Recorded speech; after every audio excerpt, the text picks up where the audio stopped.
મારો વિષય છે ખોરાક, આરોગ્ય અને સ્વચ્છતા. ખોરાક એ માનવ જીવનનો આધારભૂત તત્વ છે.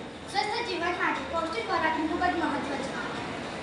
આપણે જે ખાઈએ છીએ તે આપણા આરોગ્ય પર સીધી અસર કરે છે. તેની સાથે સ્વચ્છતા પણ એટલી જ મહત્વની છે. આ પ્રદર્શનમાં આપણે ઘણી માહિતી અને આદર્શ પદ્ધતિઓ જોઈશું જે આપણા જીવનમાં ખૂબ ઉપયોગી થશે. આહાર ખોરાકનું મહત્વ સમજો. આ ખોરાક ફૂડ પિરામિડ દ્વારા બનાવેલું પિરામિડ છે.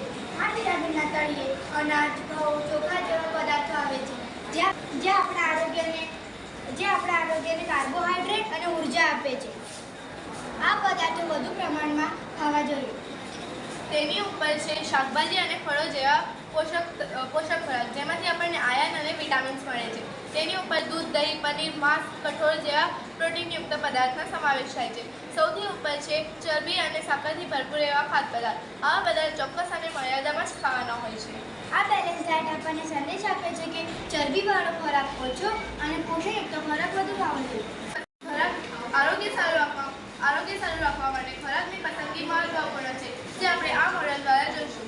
ખોરાક મુખ્યત્વે બે ભાગમાં વહેંચી શકાય છે: જંક ફૂડ અને હેલ્ધી ફૂડ. આમાંથી તમને કયા ખોરાક વધુ પ્રિય છે?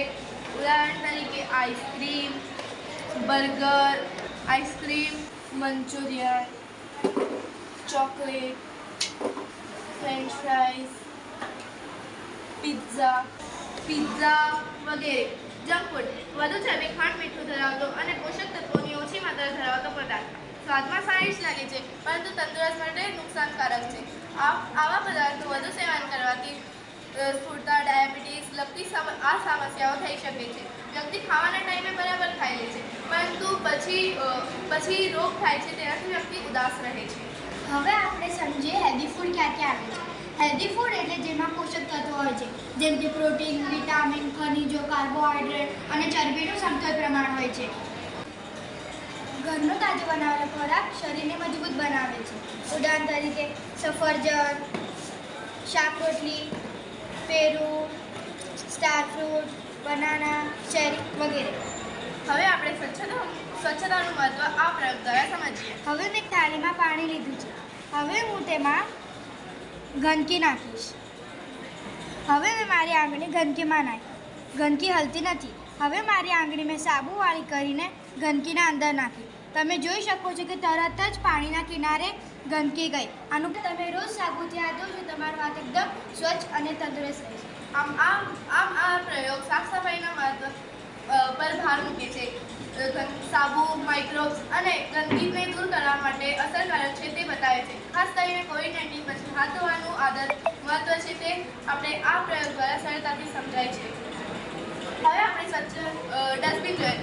આપણે ડસ્ટબિનમાં અલગ કલર છે, એમાં આપણે જે કચરો નાખવો જોઈએ એમાં નાખીએ.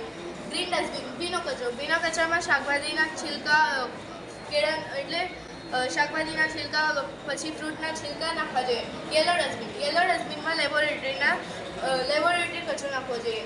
રેડ ડસ્ટબિનમાં ઇન્જેક્શન, રૂ, પછી પાટો એવું બધું નાખવું જોઈએ. બ્લુ ડસ્ટબિન પુનઃવપરાશ કચરો, જેમ કે રિસાયકલ કચરો, જેમ કે કાર્ડબોર્ડ, પેપર, રબર વગેરે. બ્લેક ડસ્ટબિનમાં કાચ છે, પ્લાસ્ટિક છે, ગંદા ટીશ્યુ છે, એવું બધું બ્લેક ડસ્ટબિનમાં નાખવું જોઈએ.